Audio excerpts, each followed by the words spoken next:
Welcome to my channel Churiwal physics classes. आज का topic है basic properties of electric charges. देखिए, सबसे पहले पॉइंट चार्ज समझिए क्या होता है। पॉइंट चार्ज वो है, अगर कोई चार्ज ऑब्जेक्ट है, उसकी चार्ज ऑब्जेक्ट, सपोज दो चार्ज ऑब्जेक्ट है, उसके बीच का डिस्टेंस अगर साइज से ज़्यादा है, सपोज ये साइज छोटे छोटे हैं, लेकिन इसके बीच का डिस्टेंस, लीनियर डिस्टेंस, सेपरेशन का डिस्टेंस अगर ज़्यादा है उस ऑब्जेक्ट के साइज के कंपैरेटिवली, तो उसको कहेंगे पॉइंट चार्जेस। ये कॉन्सेप्ट क्लियर हो गया। अब basic properties of electric charges में तीन तरह की बेसिक प्रॉपर्टी है। पहला प्रॉपर्टी है, first one is additivity of charge. Additivity of charges ये क्या होता है? देखिए, चार्ज को जो ऐड करते हैं अलजेब्रिकली कर सकते हैं, है ना। इसका मतलब क्या हुआ? It add up just like a real number. जैसे रियल नंबर को ऐड करते हैं ना, +1 +3 +-7, इस तरह से जो भी चार्ज है उसको आप स्केलर क्वांटिटी की तरह ऐड कर सकते हैं, है ना। Scalar like mass of a body. ठीक है, एक प्रॉपर्टी तो ये हो गया एडिटिविटी ऑफ चार्जेस, मीन्स किस तरह से चार्ज को ऐड करना है, फर्स्ट वन।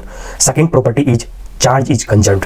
चार्ज कंजर्व्ड होता है, ये एक्सपेरिमेंटली देखा गया। इसका मतलब क्या है कि चार्ज को, अगर कोई सिस्टम है आइसोलेटेड सिस्टम, तो उसमें नेट चार्जेज हमेशा कंजर्व रहेंगे, ना तो बढ़ सकते हैं ना घटेंगे। ठीक है, और इसमें क्या होता है, चार्ज कैरिंग क्वांटिटी वो चेंज हो सकती है। हो सकता है उसमें क्या है, न्यू इलेक्ट्रॉन आ जाए, न्यू प्रोटॉन आ जाए, है ना। सपोज पहले 5 इलेक्ट्रॉन था, अब एक्सपेरिमेंटली ये देखा गया 5 की जगह अगर कुछ बढ़ जाए इलेक्ट्रॉन या घट जाए, लेकिन नेट चार्जेस क्या होगा, वो कंजर्व रहेगा। नेट चार्जेस में चेंजेस नहीं होते, क्योंकि अगर इलेक्ट्रॉन कुछ बढ़ रहा है तो हो सकता है कि इलेक्ट्रॉन बढ़ रहा है, प्रोटॉन घट रहा है ना। इस तरह से आपस में चेंजेस होंगे, लेकिन नेट चार्जेस हमेशा कंजर्व रहेंगे।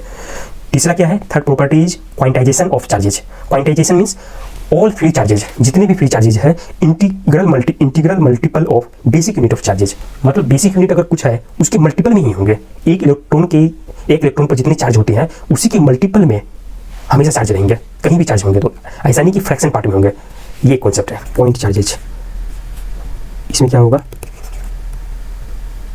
Size of object. Size of object, कोई भी ऑब्जेक्ट है उसकी साइज जो है, सपोज ये है, लेकिन इसका डिस्टेंस जो है वो ज़्यादा हो साइज ऑफ ऑब्जेक्ट से, है ना। डिस्टेंस अगर d है, इसकी रेडियस अगर, इसकी डायमीटर अगर b है, तो d is very large then b। तो ये हो गया पॉइंट चार्जेज। प्रॉपर्टीज क्या क्या है, additivity of charges, algebraically add करना है, add up like real number, scalar like mass of body.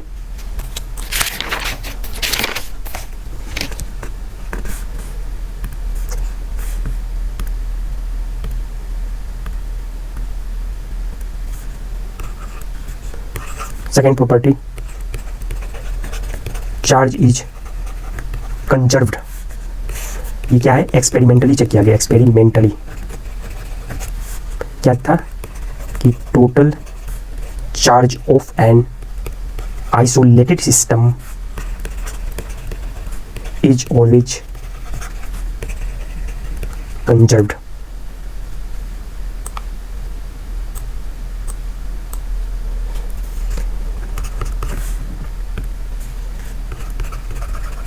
Charge carrying particle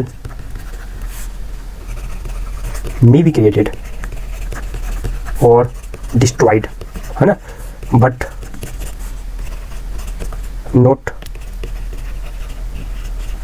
charge carried by isolated system। मतलब पार्टिकल तो क्रिएट किए जा सकते हैं, चार्ज कैरिंग पार्टिकल, लेकिन चार्ज, नेट चार्ज वो चेंज नहीं होगा।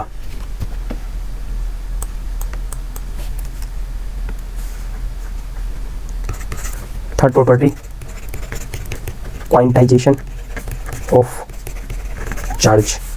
ये क्या होता है, all free charges is integral multiple of basic unit of charge E। इसको अगर इक्वेशन मैथमेटिकल फॉर्म में लिखे, सो ये charge Q means charge, Q equal to NE, E is the basic unit.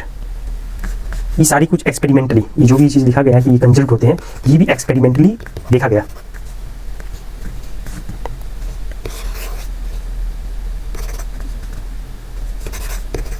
Experimentally.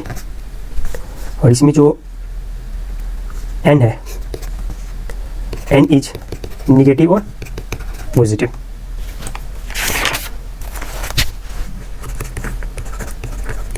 Quantization of charge, इसका क्या मतलब है? Always an integral multiple of e के मल्टीपल में ही होगा, यही है क्वांटाइजेशन ऑफ चार्ज। ऐसा यूनिट क्या होता है, ये आपने 11th में पढ़ रखा है। ऐसा यूनिट ऑफ चार्ज क्या होता है बताइए? कूलम्ब। इसको डिनोट कैसे करेंगे? डिनोटेड बाय सी।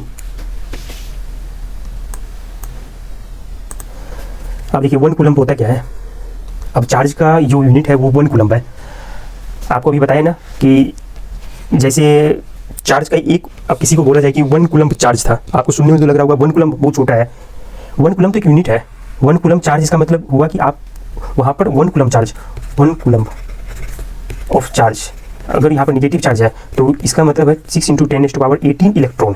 इतनी ह्यूज अमाउंट ऑफ इलेक्ट्रॉन है, इतने इलेक्ट्रॉन का मतलब हुआ 1 कूलम्ब। ऐसे समझिए 6 × 10⁻18 कूलम्ब, इतने कई अरब, है ना, आप चेक कर लीजिए। 6 × 10⁻18 इलेक्ट्रॉन, इतनी इलेक्ट्रॉन आएंगे, एक्यूमुलेट होंगे एक जगह, तब वो कहेंगे कि वहाँ 1 कूलम्ब चार्ज है। डेफिनेशन देखिए, 1 coulomb is the charge flowing through a wire in 1 second if current is 1 ampere। ये आपको करंट वाले चैप्टर में भी समझ में आ जाएगा, सिंपल। या ऐसा देखिए, I = dq/dt होता है rate of charge with respect to time, current. अगर ये 1 एम्पियर है, ये टाइम भी 1 सेकेंड है, तो Q क्या आएगा? Q = 1 coulomb. ये एक्सपेरिमेंटली ये देखा गया कि जब करंट 1 था और 1 सेकेंड में देखा गया कि वहाँ पर इलेक्ट्रॉन, सपोज ये वायर है, ये रेजिस्टेंस है, यहाँ पर कुछ प्लस माइनस वोल्टेज लगा दिए। जब ये करंट देखा कि 1 एम्पियर थे और एक स्टॉप वॉच, वहाँ देखिए टाइम देखा गया 1 सेकेंड के लिए, 1 सेकेंड के लिए 1 एम्पियर। इट मीन्स दैट वहाँ से, इस एरिया से देखा गया कितने इलेक्ट्रॉन पास कर रहे थे? 6 × 10⁻18 इलेक्ट्रॉन। इतने इलेक्ट्रॉन यहाँ से जा रहे थे, 6 × 10⁻18 इलेक्ट्रॉन्स। बात समझ में आ गई? 6 × 10⁻18 इलेक्ट्रॉन, इतनी अमाउंट ऑफ इलेक्ट्रॉन को कह दिया गया कि इसके पास 1 कूलम्ब चार्ज थी, है ना।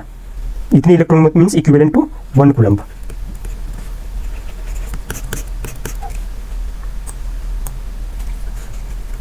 अब देखिए 2 लेवल वो कर सकते हैं। एक तो होता है मैक्रोस्कोपिक लेवल, एक होता है माइक्रोस्कोपिक लेवल।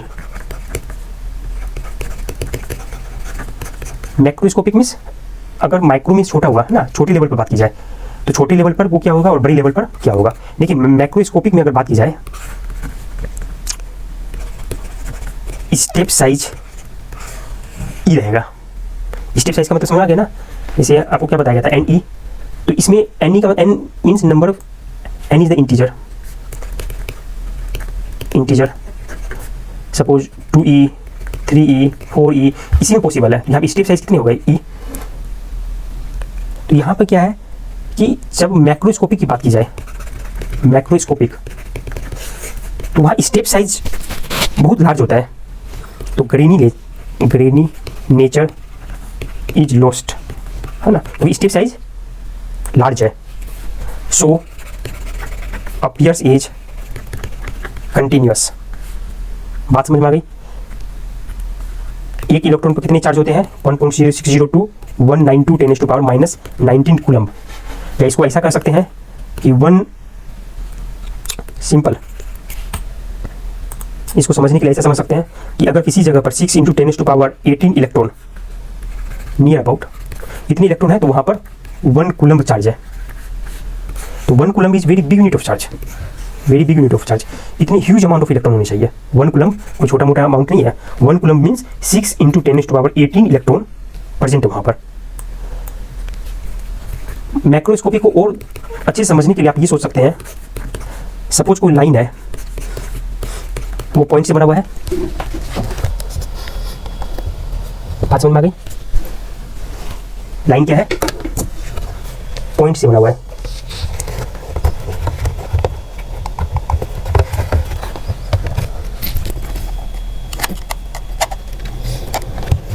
लाइन जो पॉइंट से बना हुआ है,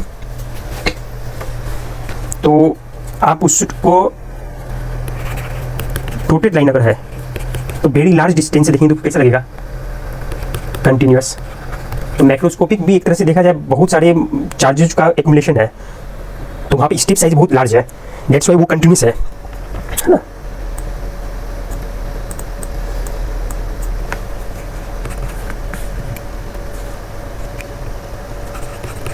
at the macroscopic level the quantization of charge has no practical consequence,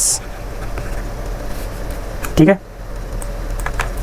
so can be ignored, उसको इग्नोर कर सकते हैं।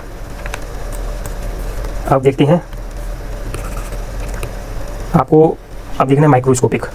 सिंपल अगर मैक्रोस्कोपिक को फिर से समझें, मैक्रोस्कोपिक ही चलना अभी तक, मैक्रोस्कोपिक लेवल पर बात करें तो 1 माइक्रोकूलम्ब ये भी मैक्रोस्कोपिक है, ये इसमें स्टेप साइज बहुत लार्ज है। क्यों? वो यहाँ पर 1-2 इलेक्ट्रॉन की बात नहीं हो रही है, 10⁻13 टाइम्स इलेक्ट्रॉनिक चार्ज है, इलेक्ट्रॉनिक चार्ज, ये स्टेप साइज हुआ इसकी 1 माइक्रोकूलम्ब में भी।